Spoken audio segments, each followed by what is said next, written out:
వేల కోట్ల రూపాయలు ఎటువంటి వివక్ష లేకుండా, ఎటువంటి లంచాలు లేకుండా, ఏ నెలలో ఏమిస్తామో అని ముందే చెప్పి క్యాలెండర్ ప్రకటించి ఆ నెలలో అది తప్పకుండా ప్రతి సంవత్సరం తూచా తప్పకుండా ప్రతి సంవత్సరం అది జరిగేట్టుగా చేస్తూ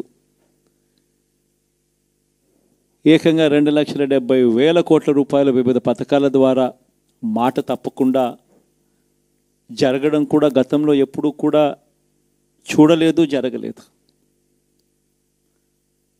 ఇవన్నీ కూడా నేను ఏదైతే చెప్తా ఉన్నానో ఇవన్నీ ఎప్పుడూ చూడని మార్పులు, గతంలో ఎప్పుడూ జరగని సంస్కరణలు.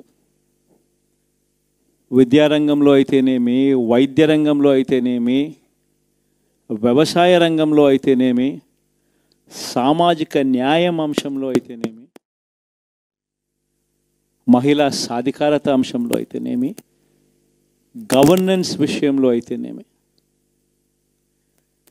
ఎప్పుడూ జరగని చూడని సంస్కరణలను కూడా తీసుకొచ్చు. ఇవన్నీ నేను ఏదైతే చెప్తా ఉన్నానో ఇవన్నీ మనం చేసి చూపించి ప్రజల మన్ననలు పొందిన తర్వాతే ఎన్నికలకు వెళ్ళాం. ఎన్నికల్లో ఏమైందో తెలీదు. 5 సంవత్సరాలు కళ్ళు మూసుకుంటే చాలా అయిపోయింది. 5 సంవత్సరాలు. మళ్ళీ 2024 నుంచి 2029 కూడా అదే మాదిరిగానే కళ్ళు మూసుకుంటే 2029 కూడా కళ్ళు మూసుకుంటే వచ్చేస్తుంది. ఇవి మనం గుర్తుపెట్టుకోవాల్సిన అంశం ఏమిటి అని అంటే, సినిమాలో ఓన్లీ ఫస్ట్ హాఫ్ మాత్రమే అయ్యింది. గతంలో కూడా ఇదే మాదిరిగా పరిస్థితులు ఉన్నప్పుడు కూడా మనం ఏ మాదిరిగా పైకి లేచాము అన్నది కూడా మీ అందరికీ తెలిసిన విషయాలే. నేను ఒక్కటే మీ అందరికీ చెప్తా ఉన్నా, ప్రజల్లో ఈరోజు మనం చేసిన మంచి ఉంది. ఇంటింటికి మనం చేసిన మంచి ఇంకా బ్రతికే ఉంది. ప్రజల్లో ఈరోజు మనం చేసిన పాలన మీద విశ్వసనీయత అనే పదానికి అర్థం ఈ రోజుకి కూడా ప్రజల్లో ఉంది. గడప గడపకు మనం చేసిన మంచి ఇంకా ప్రజల్లో బతికే ఉంది. మరి ఇవన్నీ ఉన్నప్పుడు మళ్ళీ మనం లేయడం కూడా తథ్యం. కాకపోతే కొంచెం టైం పడుతుంది. ఆ టైం ఇవ్వాలి. ఆ టైం ఇచ్చినప్పుడు, అది జరిగినప్పుడు, పాపాలు పండినప్పుడు ఖచ్చితంగా మళ్ళీ మనం పైకి లేస్తాం. ఈ విషయం ప్రతి ఒక్కరం కూడా గుర్తుపెట్టుకోవాలి. ఎందుకు ఈ మాట కూడా చెప్తా ఉన్నానంటే, రాజకీయాలలో అన్నిటికన్నా ముఖ్యమైన అంశం క్యారెక్టర్,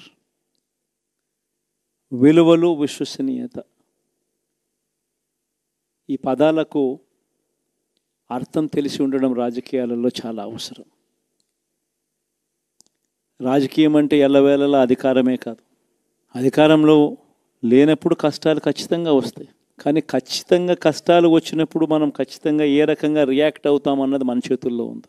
విలువలు, విశ్వసనీయత లేని మనిషిగా రాజకీయాలు చేద్దామా, లేదా కష్టాలు వచ్చినప్పుడు ఆ కష్టాలను ఎదుర్కొని హుందాగా నిలబడుతూ మళ్ళీ 5 సంవత్సరాలు కళ్ళు మూసుకుంటే 5 సంవత్సరాలు అయిపోతాయి, మళ్ళీ 5 సంవత్సరాల తర్వాత మన పాలన వస్తుంది, మన ప్రభుత్వం వస్తుంది, అప్పుడు మళ్ళీ మనమే ఆందోళన ఎక్కుతామన్నది కూడా గుర్తుపెట్టుకొని అడుగులు వేస్తామా అన్నది మనలో ప్రతి ఒక్కరూ కూడా ఆలోచన చేసుకోవాలి. ఇదే మన ప్రభుత్వం అధికారంలో ఉన్నప్పుడు కులం చూడలేదు, మతం చూడలేదు, ప్రాంతం చూడలేదు, రాజకీయాలు చూడలేదు, చివరికి ఏ పార్టీకి ఎవరు ఓటు వేశారు అన్నది కూడా చూడకుండా ప్రతి పథకము కూడా డోర్ డెలివరీ చేయించాం. మనం అర్హత మాత్రమే ప్రామాణికంగా తీసుకొని ప్రతి పథకము, ప్రతి మంచి కూడా ప్రతి ఇంటికి డోర్ డెలివరీ చేయించాం. అలా ప్రతి మంచి, ప్రతి పథకము డోర్ డెలివరీ చేసిన ప్రభుత్వం మనదైతే, పాలన మందైతే, ఈరోజు కేవలం వాళ్ళ పార్టీకి ఓటు వేయలేదు అని మాత్రమే ఓటుకు వేయకపోవడమే పాపం అన్నట్టుగా ఈరోజు రావణ కాష్టం సృష్టిస్తూ ఉన్నారు, విధ్వంసం చేస్తూ ఉన్నారు, ఆస్తులు నష్టం చేస్తున్నారు, కొడతా ఉన్నారు, అవమానిస్తూ ఉన్నారు. ఇవన్నీ శిశుపాలుని పాపాల్లో భాగాలుగా ఇవన్నీ అప్పుడే పాపాలు మొదలయ్యాయి. ఒకవైపున మనమేమో మనకు ఓటు వేయకపోయినా కానీ ఏ రోజు కూడా డిస్క్రిమినేషన్ చూడలేదు. అటువంటి వాళ్లకు కూడా మనం డోర్ డెలివరీ చేసిన ప్రభుత్వం పాలన మందైతే ఈరోజు కేవలం ఓటు వేయలేదన్న ఒకే ఒక కారణంతో ఏకంగా కొడతా ఉన్న పాలన వీళ్ళది. ఈ పాపం ఊరికే పోదు. రెండవ పాపం చంద్రబాబుది కూడా అప్పుడే పండింది. బహుశా కేంద్రం ఈ రకమైన కేంద్రంలో ఈ రకమైన పరిస్థితులు బహుశా ఎప్పుడు ఉండిండవేమో. ఈ రకంగా కేంద్రంలో 240 ఎంపీలు మాత్రమే వచ్చిన పరిస్థితులు, రాష్ట్రంలో ఏకంగా వీళ్ళకు కూడా ఈ మాదిరిగా మంచి నెంబర్లు వచ్చిన పరిస్థితులు, ఎన్డీఏలో మళ్ళీ చక్రం తిప్పుతా ఉన్న పరిస్థితులు. ఇలాంటి పరిస్థితుల్లో కూడా ప్రత్యేక హోదాను అడక్కపోవడం చంద్రబాబు చేసిన మరో పాపానికి కూడా మరో నాంది.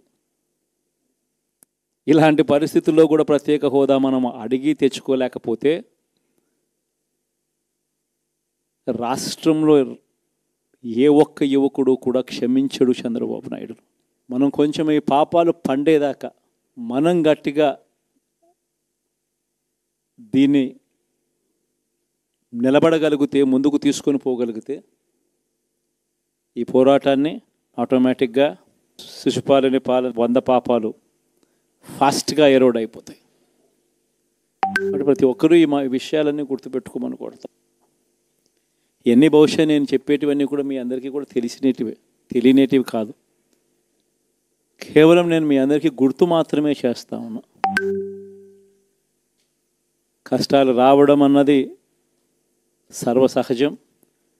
కష్టాలు ఇలా మనం ఎదుర్కొని నిలబడడం అన్నది మన చేతుల్లో ఉన్న అంశం అన్నది మాత్రం ఖచ్చితంగా ప్రతి ఒక్కరూ గుర్తుపెట్టుకోమని మీ అందరితో కూడా కోరుతా ఉన్నాను. శాసనసభలో, చట్టసభలో మీ సభే అన్నిటికన్నా ముఖ్యమైన సభ అవుతుంది. ఓటు వేయలేదు అన్న ఒకే ఒక కారణంతో మనుషుల్నే కొడతా ఉన్న పరిస్థితుల్లో, మనుషుల్ని అవమానిస్తూ ఉన్న పరిస్థితుల్లో, మనుషుల్నే బలవంతంగా ఆస్తి నష్టం చేస్తూ ఉన్న పరిస్థితుల్లో ఇక ప్రతిపక్షం ఉన్నది ఒకటే ఒక పార్టీ, ఆ పార్టీకి అవకాశం ఇవ్వాలా అన్న కనీస నైతిక విలువలు వాళ్ళు పాటిస్తారన్న నమ్మకం నాకైతే లేదు.